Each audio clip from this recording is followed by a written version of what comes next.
उसको जो चीज चाहिए उसके लिए उसने सब कुछ मिटा दिया। उस रात कुछ ऐसा हुआ था जिससे पूरा गांव डर गया था। कभी कभी प्यार इंसान से भी खतरनाक होता है। वो एक महिला नहीं बल्कि खामोशी तूफान थी। उसको जो चीज चाहिए उसके लिए उसने एक खून कर दिया। ये कहानी आपको सोचने पे मजबूर कर देगा। उसके आंख में प्यार नहीं बल्कि पागलपन था। एक फैसला और सब कुछ खत्म। उसने जो किया उसका सजा मौत से भी बेहतर होना चाहिए। नमस्कार, सब किसी के पैर छू के प्रणाम। स्वागत है क्राइम टोपी के न्यू एक केस स्टडी वीडियोज में। ये घटना यूपी कानपुर लक्ष्मण खेड़ा गांव का है।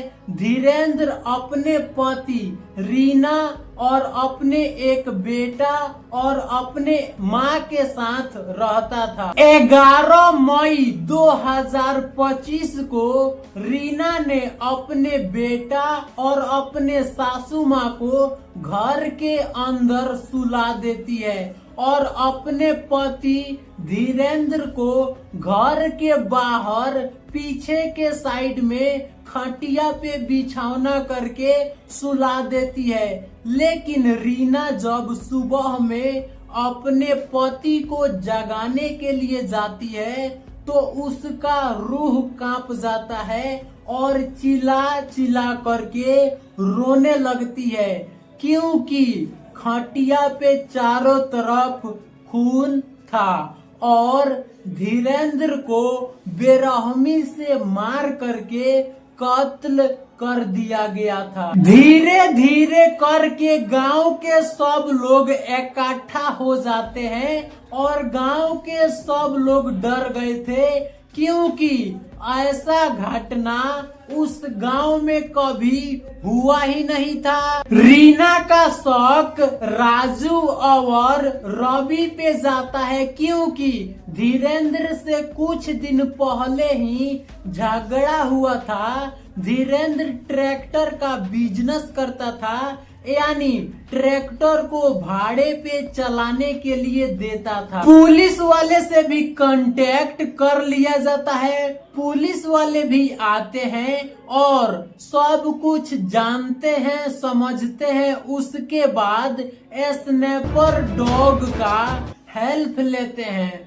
पुलिस वाले जब डॉग को धीरेन्द्र के लाश के पास में छोड़ते हैं तो डॉग रीना के घर के आंगन में और बरामदा में जा करके बैठ जा रहा था।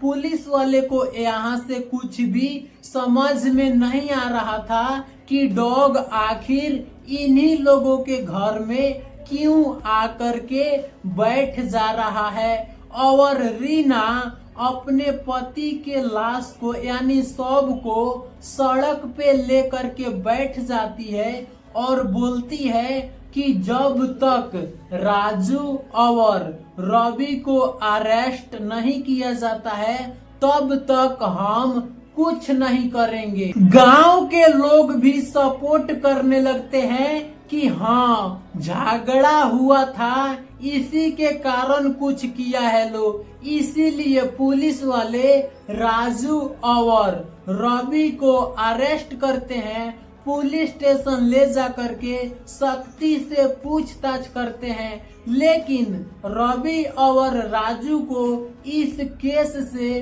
कोई भी मतलब था ही नहीं। पुलिस वाले फिर से धीरेन्द्र के घर पे आते हैं और घर के अंदर जाकर के तलाशी लेते हैं तो आंगन में, बरामदा में और चारों तरफ खून का छींटा दिखाई दे रहा था।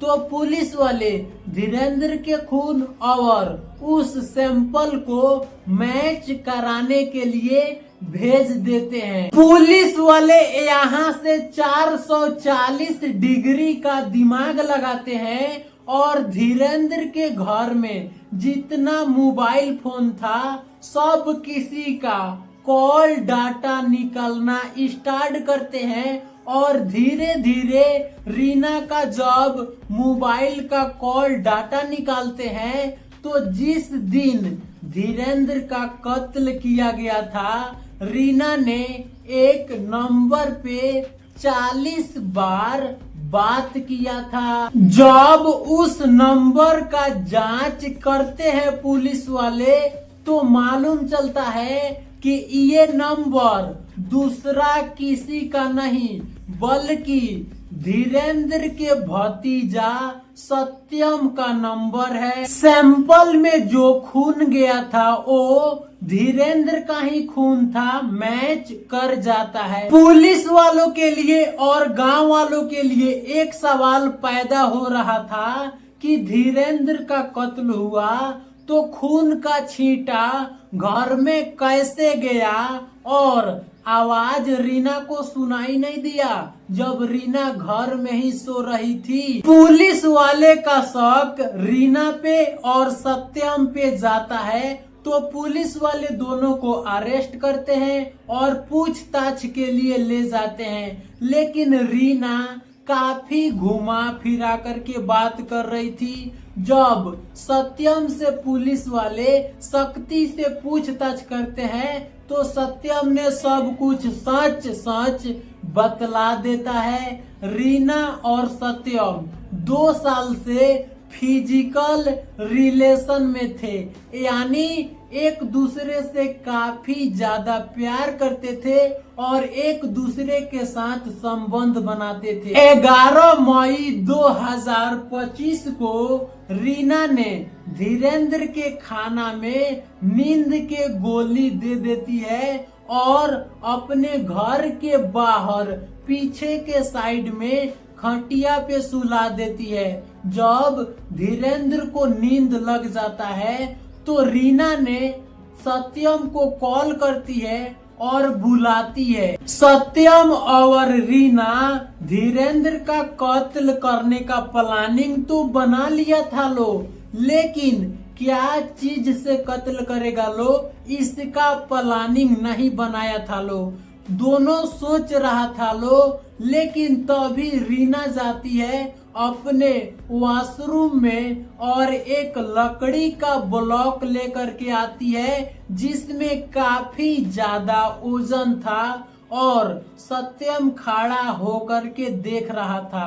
रीना धीरेंद्र अपने पति के ऊपर तब तक वार करती है जब तक धीरेंद्र का सांस थम नहीं जाता है। जो लकड़ी का ब्लॉक था उसमें काफी ज्यादा खून लग गया था, जिसके कारण रीना ने वॉशरूम में उस लकड़ी के ब्लॉक को लेकर के जा रही थी साफ करने के लिए, तो आंगन में और बरामदा में छींटा पड़ जाता है क्योंकि वॉशरूम में जाने के लिए दूसरा रास्ता था ही नहीं। सत्यम और रीना उस छींटा को काफी अच्छा से सफाई कर देते हैं और रीना के सत्यम के कपड़ा में भी खून लग गया था, तो दोनों साथ में नहाते हैं और रीना जो थी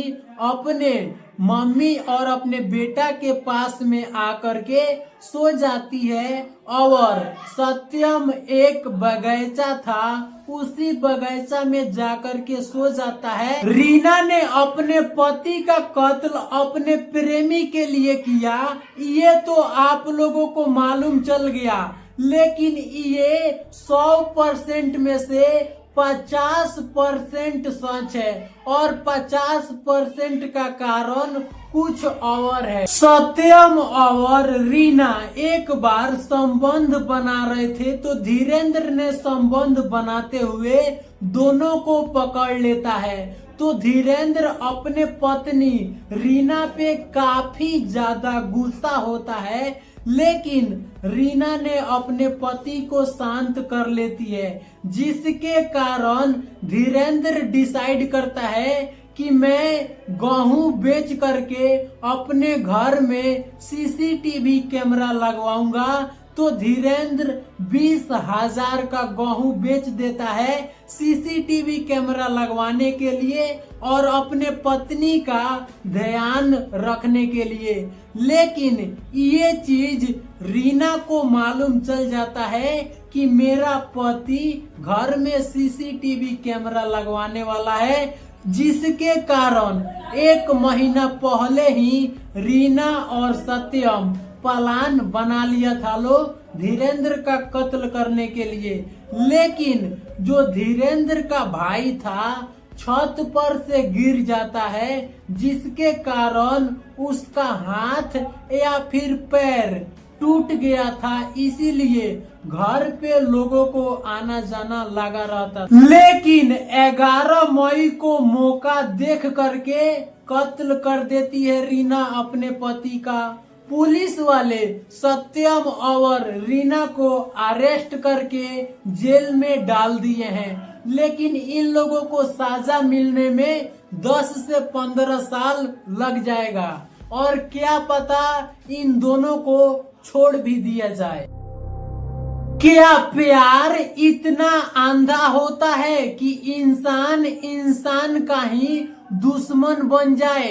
एक बच्चा अनाथ हो गया और बाप मर चुका है और माँ जेल में गई, लेकिन दादी बेसहारा हो गई।